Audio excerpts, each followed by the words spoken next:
नमस्कार, मैं हूं स्नेहा राय और आप देख रहे हैं नेक्स्ट 9 लाइफ। अमिताभ बच्चन बॉलीवुड के दिग्गज सुपरस्टार हैं। वो हमेशा अपनी संपत्तियों को लेकर बॉलीवुड में चर्चाओं में रहते हैं।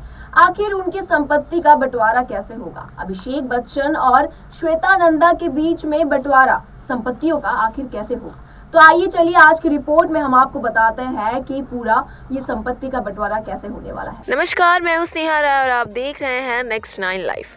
मेगा स्टार, सदी के महानायक, एंग्री यंग मैन और बॉलीवुड के शहंशाह जैसे नामों से चर्चित अमिताभ बच्चन 5 दशक से भी ज्यादा लंबे समय से फिल्मी पर्दे के साथ साथ दुनिया भर के लोगों के दिलों पर राज कर रहे हैं। अमिताभ बच्चन का पूरा नाम हरिवंश राय श्रीवास्तव बच्चन है। अमिताभ बच्चन की कभी 500 रुपए की कमाई थी, लेकिन आज उनकी करोड़ों की नेटवर्थ है।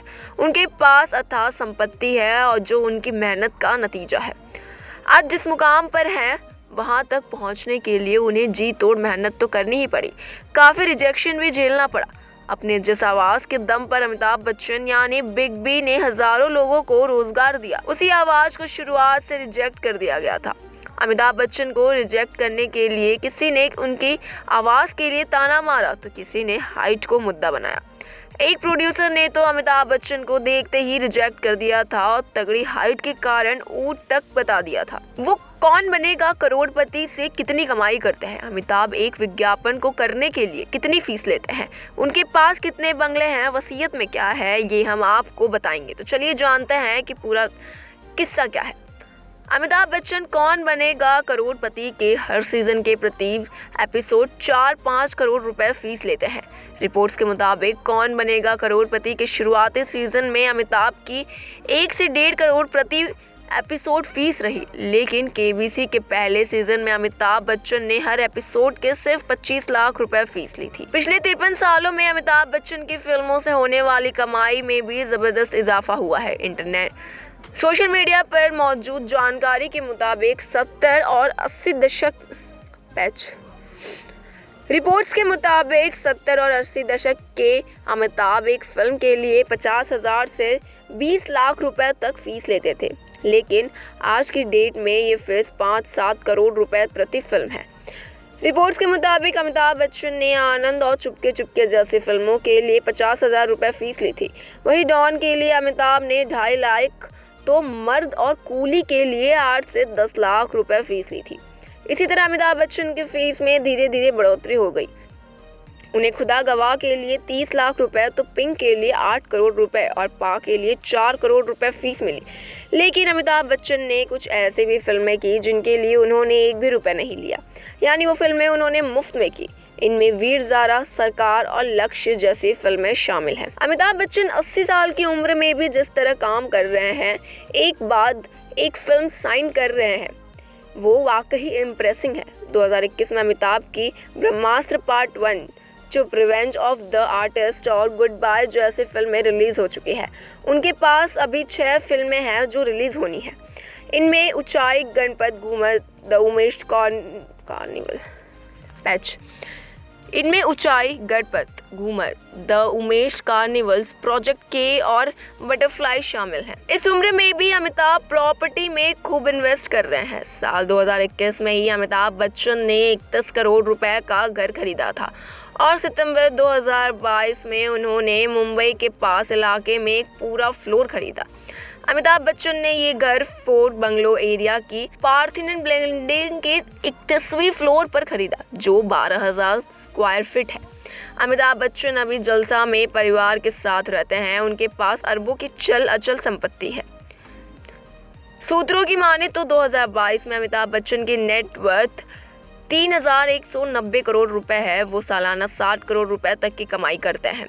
अमिताभ बच्चन ने 2013 में भी एक प्रॉपर्टी खरीदी थी। उन्होंने जुहू स्थित अपने बंगले जलसा के पीछे एक और बंगला खरीदा था, जिसकी कीमत 50 करोड़ रुपए से अधिक बताई जाती है। रिपोर्ट्स की माने तो अभी अमिताभ बच्चन के पास 5 बंगले हैं, जिनमें प्रतीक्षा, जलसा, जनक और वत्स शामिल हैं। इसके अलावा इलाहाबाद में भी अमिताभ का एक पैतृक घर है। अमिताभ बच्चन की गिनती आज बॉलीवुड के सबसे ज्यादा कमाई करने वाले एक्टर्स में होती है। अमिताभ बच्चन के पास कई लग्जरी कारें भी हैं, जिनमें लेक्सस, रोल्स रॉयल, BMW और मर्सिडीज जैसी कारें शामिल हैं।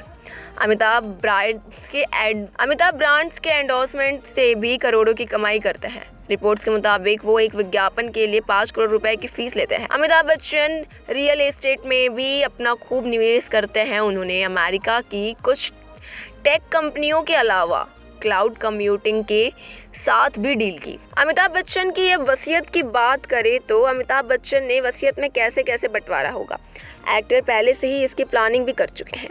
अमिताभ हमेशा से ही जेंडर इक्वालिटी के पक्षधर रहे हैं और बेटियों की शिक्षा और सशक्तिकरण को भी प्रमोट किया है। एक इंटरव्यू में जब अमिताभ बच्चन से उनकी वसीयत और उनके बंटवारे को लेकर सवाल किया गया तो बिग बी ने कहा था कि उसे उनके दोनों बच्चों के बीच समान रूप से बांटा जाएगा। यही नहीं, उन्होंने यही बात कौन बनेगा करोड़पति के एपिसोड में भी कहा था।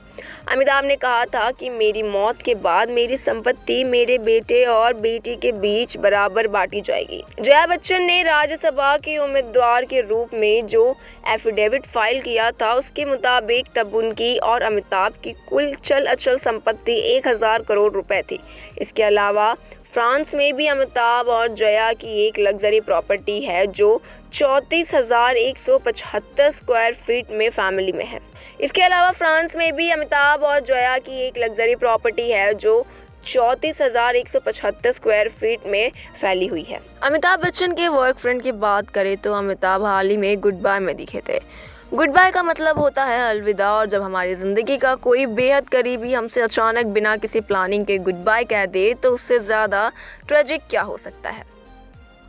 इस ट्रेजेडी को निर्देशक विकास बाल इमोशन, सेल्फ रियलाइजेशन और ट्रांसफॉर्मेशन की एक पर्दार कहानी के साथ अंदाज में बुनते हैं। फिल्म की कहानी शुरुआत होती है तारा भल्ला की विक्ट्री पार्टी से, रश्मिका मंडाना, जहां वो अपने एक केस को जीतने का जश्न मना रही हैं। उसके घर चंडीगढ़ में उसके पिता हरीश भल्ला, अमिताभ बच्चन, उसे लगातार फ़ोन कर रहे हैं, मगर पार्टी में मस्त तारा फ़ोन कॉल्स को नज़रअंदाज कर देती हैं।